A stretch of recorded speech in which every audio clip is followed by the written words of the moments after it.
Hello friends, welcome to side effect channel. अभी तक आपने चैनल को सब्सक्राइब नहीं किया तो सब्सक्राइब कर लो, स्पेशली फॉर टिस्टनेट। तो सबसे पहले तो मैं बात करूंगा, जो मैं पहले वीडियो में आपको कहा था कि कौन कौन से पॉइंट हैं इंटरव्यूअर ज़रूर पढ़ते हैं कि क्या आपने लिखा है। तो उस इम्पॉर्टेंट पॉइंट को मैं एक बार बता देना चाहता हूँ। उससे पहले मैं बता दूँ इस वीडियो में कि जो एरर आया है ना पार्ट ए के लिए, कि फैमिली बैकग्राउंड हट जा रही है प्रिंट होने से, और एक एक्सपेंसेस वाला कॉलम, जो how to meet your fund, जो भी कहाँ से फंड आएगी वो वाला कॉलम हट जा रही है। तो उसके लिए किसी को परेशान नहीं होना है, ये सभी का एरर आ रहा है। सच बताओ तो मैं भी एक स्टूडेंट का जब देखा, जब मैं उसका फॉर्म डाउनलोड कर रहा हूँ तो सेम टू सेम जो आप कह रहे हो वही हो रहा है। तो ये कॉमन एरर है, परेशान नहीं होना है। अपने इंटरव्यू में ध्यान दो, उसका प्रिंट कर लो, ठीक है। उसको प्रिंट कर लो, जैसा वो प्रिंट हो रहा है वैसा ही प्रिंट कर लो। जो डेट, प्लेस और एक डेट, प्लेस एंड सिग्नेचर का कॉलम भर लो। पैन कार्ड, आधार कार्ड वाला फॉर्म भर लो। जो जो फादर जो भी ब्लैंक है वो पेन से भर लो और लेके चले जाओ, कोई दिक्कत नहीं है, क्योंकि ये आपकी गलती नहीं है। और ये गलती भी मत बोलो, ये एरर बोलो, जो भी हो, तो आप इसे फिलअप करके ले जाओ, कोई दिक्कत नहीं है, ठीक है। लेकिन पार्ट बी को प्रिंट करके अपने हैंड राइटिंग से ही लिखना है, ठीक है। उसको तो आपको हैंड राइटिंग से ही लिखना है, इसलिए मैं बता दो। पार्ट भी ले जाना, 3 कोर्स के लिए सिलेक्ट हो, 3 पार्ट भी लेके जाना पड़ेगा, क्योंकि तीनों का अलग अलग कोर्स के लिए है। और 3 कोर्स के लिए सिलेक्ट हुआ तो 3 पार्ट ए को भी प्रिंट कर लेना, 3 प्रिंट ले लेना। 2 के लिए किए हो तो 2 प्रिंट ले लेना, ए बी, ठीक है। प्रिंट ले लेना। जो भी आ रहा है सभी के लिए आ रहा है, ऐसा नहीं है कि आपका ही आ रहा है। मैं इन्फॉर्म कर देना चाहता हूँ ताकि आप लोग परेशान मत हो और इंटरव्यू पे आप अपना कंसंट्रेट करो। आप इंटरव्यू के बारे में सोचो। वो एरर है तो एरर रहने दो। सारा डिटेल ऑटोमेटिक जब छप ही जा रहा है, जब ऑटोमेटिक जब उस पर आ ही जा रहा है, तो आपको क्यों परेशान होना है, ठीक है। तो उसके बारे में सोचना भी छोड़ दो। आप जो है उसको प्रिंट करके ले जाओ। पार्ट बी को प्रिंट करके हैंड राइटिंग से जो फॉर्म है फिलअप करना, वो फिलअप करने की सोचो, ठीक है। अब ये मैं बता देना चाहता था। अब रही बात कि हाँ, कौन कौन से इम्पोर्टेंट जो फॉर्म में लिखे जाते हैं, जो फॉर्म में जो पार्ट बी में ही सारा इंपॉर्टेंट पॉइंट है, मैं कह देता हूँ, सिंपली तौर से कह रहा हूँ ताकि आपको समझ आ जाए कि पार्ट बी में ही आपका सब कुछ है। जो सिलेक्शन या जो भी वो जानना चाहते हैं आपके बारे में, वो जान लेंगे, ठीक है। तो सबसे पहले रजिस्ट्रेशन नंबर, ओके, ठीक है। Name of the program selected, ये सब तो देखने की ज़रूरत नहीं उनको, लेकिन आपको भरना है। हाँ, उन लोग देखते हैं एज, आपकी एज क्या है। ये तो जून, इसमें भी लगता है एरर है, ये देख लो। ये 5 नंबर कॉलम है, यहाँ पे June 1, 2019 होगा, तो यहाँ पे लिख दिए हैं 2018 इन्होंने। देख लो, ये 2019 है, 2021 का फॉर्म है। मैं अभी देख रहा हूँ, आपको मुझे मालूम ही नहीं था इसके बारे में। तो छोड़ो, अब जो है लिख दो। अब इन्होंने गलती फॉर्म बना दिया, लेकिन ये 2019 होगा, लेकिन उन्होंने 2018 का ही बना के दे दिया, देख लो। ये मैं रिसेंट वाला डाउनलोड करके आपके लिए बता रहा हूँ।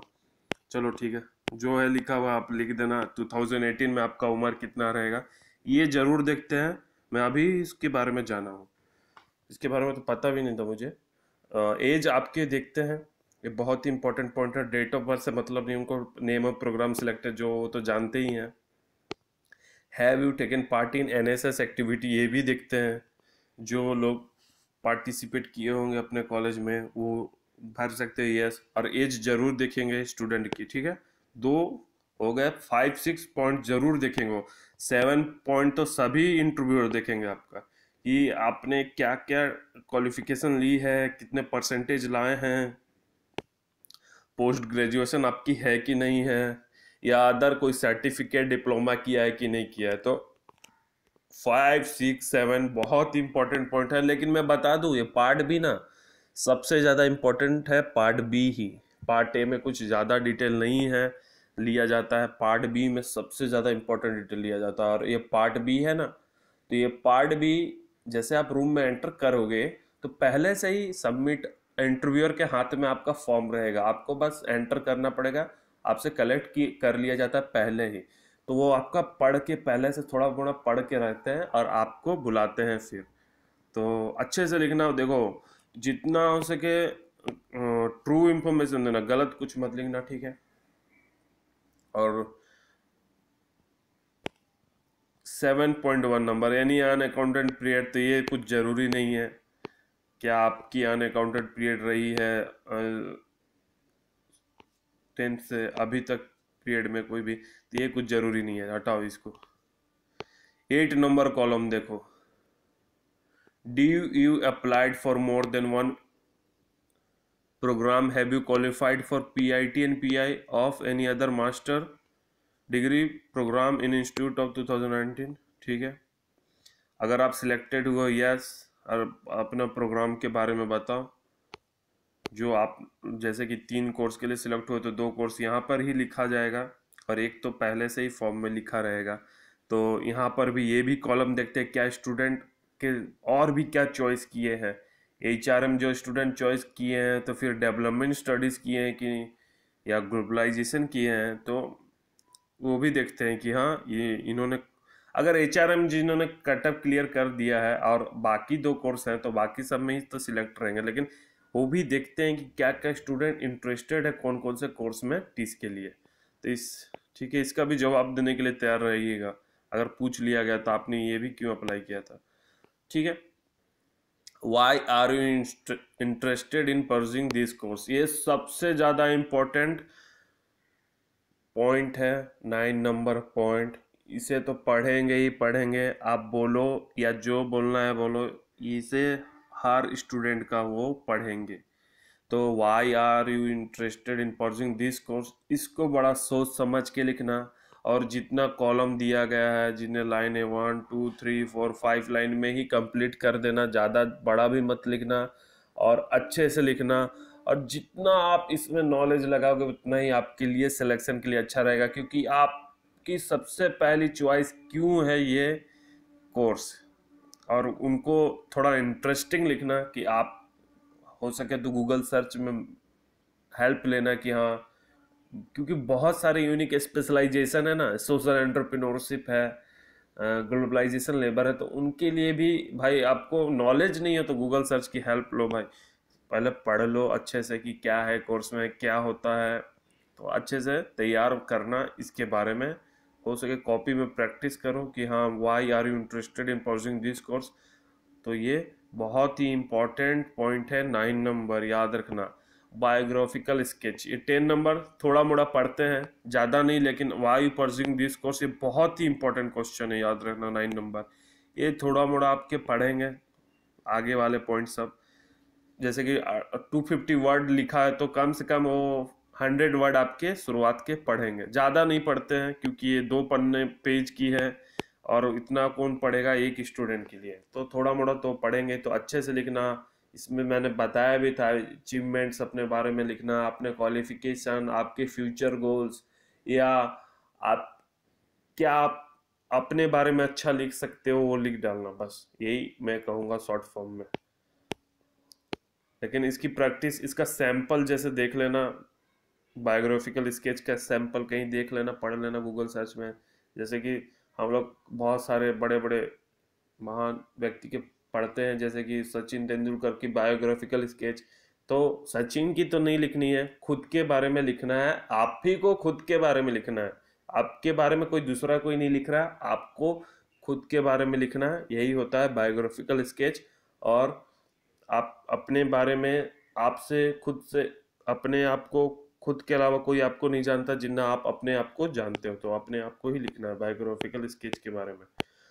मेंशन एनी वर्क डन, ये भी बहुत ज़्यादा इंपॉर्टेंट है, relevant to field of study selected by you, तो ये बहुत ही ज़्यादा इंपॉर्टेंट है।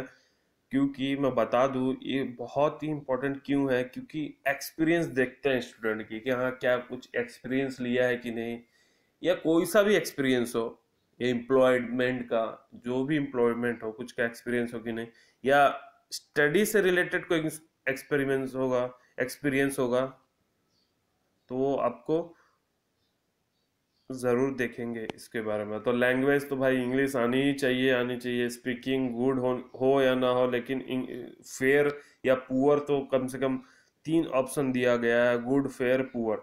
तो गुड अगर अच्छी है तो गुड, फेयर है तो फेयर, और अदर लैंग्वेज भी आप इधर फिलअप कर सकते हो ताकि वो जाने कि आप और भी अपने स्टेट की लैंग्वेज आती है कि नहीं। जो भी हो, हिंदी तो सभी को आता होगा। और ये लास्ट नंबर कॉलम, शायद यही लास्ट नंबर है, 30 नंबर, आर यू एम्प्लॉयड। तो ये भी बहुत इंपॉर्टेंट पॉइंट है, जो लोग स्टूडेंट सिलेक्शन होगा उनके बारे में बता दूं, क्योंकि आज सभी एम्प्लॉयमेंट जो स्टूडेंट एम्प्लॉयड रहते हैं उनसे क्वेश्चन करते हैं कि आपका जॉब क्या था, नेचर क्या है, जॉब डेजिग्नेशन क्या है, सब कुछ वो पूछेंगे आपके बारे में। अगर आप एम्प्लॉयड हो तो क्यों आप अपना जॉब छोड़ के ये कोर्स करना चाहते हो, ये सब पूछ सकते हैं आपको, ठीक है। तो जो एम्प्लॉयड है अपने कंपनी के बारे में जान लो, अपने पोजीशन के बारे में जान के जाना अच्छे से। ऐसा नहीं कि कौन सा कंपनी, आपकी कंपनी क्या करती है वही पता नहीं है।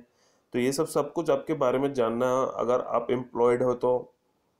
और आपका जो भी हो रोल, क्या आपकी रोल थी, जॉब रोल क्या था, ये सब तो आप जानते ही होंगे, लेकिन मैं पहले ही बता दे रहा हूँ, ये सब पूछेंगे उठा के वो आपके इंटरव्यू में। तो ये जितना है 30 नंबर पॉइंट बहुत ही इंपॉर्टेंट ज़्यादा है। 11 नंबर पॉइंट बायोग्राफिकल थोड़ा पढ़ेंगे ये।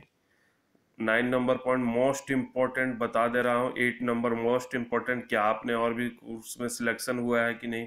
7 number most important. 5 number age वाली बहुत इंपॉर्टेंट है, लेकिन एज वाली तो 2018 लिखी हुई है, यहाँ तो 19 होना चाहिए था। चलो ये भी एक तरह का एरर ही है 30 की, लेकिन क्या कर सकते हैं आप। Have you taken NS part 6 number भी इंपॉर्टेंट है, ठीक है। तो यही इंपॉर्टेंट फॉर्म है। पार्ट बी, पार्ट ए तो अब ऑनलाइन हो रहा है दिस ईयर से, तो उसका तो छोड़ ही दो। अब उसमें तो आपको अब कुछ कर नहीं सकते हो, आधार कार्ड पैन कार्ड सिग्नेचर के अलावा। तो जो भी है पार्ट बी ही इम्पोर्टेंट है। मैं भी पार्ट बी के बारे में ही कहना चाहता था, लेकिन this year part A online हो चुका है। और ये सब पॉइंट जरूर अच्छे से लिखना, गलती मत करना। क्लीन हैंडराइटिंग अच्छी होनी चाहिए, और हो सके तो कहीं भी आपसे गलती हो जाए लिखने में या काटना मत, उस पेज को रीप्रिंट करके फिर अच्छे से लिख देना। तो ओके फ्रेंड्स, आई होप आपको समझ आ गया होगा, पार्ट ए का भी इशू समझ आ गया होगा। इसी तरह मैं आपके लिए इंपॉर्टेंट वीडियो लाते रहूँगा। Thank you.